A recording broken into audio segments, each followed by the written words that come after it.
Bear with my ad-lib, but Ford v Ferrari v Superman V for Vendetta. Thank you. Ford v Ferrari is a classic story of creatives battling corporate brass. The movie takes place in the mid-1960s and follows two protagonists in Matt Damon's Carroll Shelby and Christian Bale's Ken Miles. Shelby is a former racing whiz and champion that had to quit due to a heart condition, and in the movie is actively operating a car company when he is approached by a Ford executive played by Jon Bernthal, who wants Shelby to build a race car that can compete with Ferrari at Le Mans, which is a 24-hour race in Italy usually dominated by Ferrari. Shelby is tasked to construct the car and pull all the pieces together, and his choice driver is Bale's eccentric Ken Miles. This movie is really damn good. Ford v Ferrari is about two different conflicts. The first of these conflicts is inherent to the title. Ferrari insulted Henry Ford II, his executives, his company, and his automobiles, and now the top executive wants revenge by beating Ferrari at its own game. However, it's Ford v Ferrari's second conflict that gives the film its soul. Ford v Ferrari is fundamentally about creative visionaries versus a soulless corporation. Shelby and Miles are obviously super intelligent and know the ins and outs of what a race car needs to be and how a driver needs to have specific instincts to win a race like Le Mans, but Ford as a company is like a soulless machine. It's a company that wants things to be done and operate in a specific way, i.e. the Ford way, but in a lot of instances, the Ford way is counterintuitive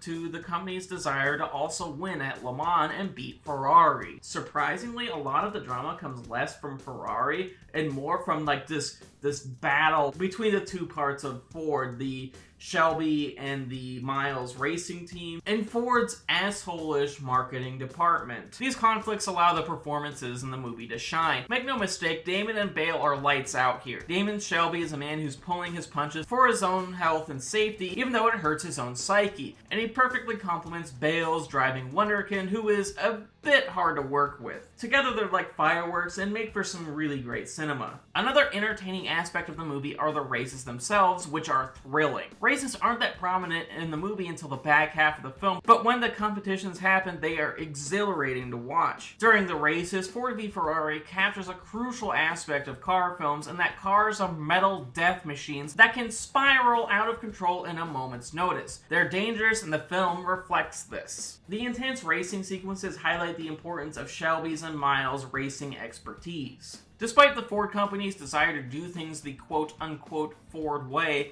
the danger and small chance of success highlights the importance of Shelby's and Miles' individual input, seeing as their lives are literally on the line, whereas the Ford company is just thinking about sales and what will look good in a picture, advertisement, or headline. Overall, Ford v Ferrari is a movie I can easily recommend. The performances are great, the races are white-knuckled level intense, and most importantly, the conflict between creatives and corporate shills is relatable to those of us who create and don't necessarily fit the typical mold. In fact, the story and themes are particularly resonant for those who work or have interest in collaborative art forms. In Ford v Ferrari, sometimes greatness can be achieved in spite of company politics. Really great film, don't miss it. Definitely want to see it on the big screen and with like the best audio quality that you can. It's really good. And with that, see ya.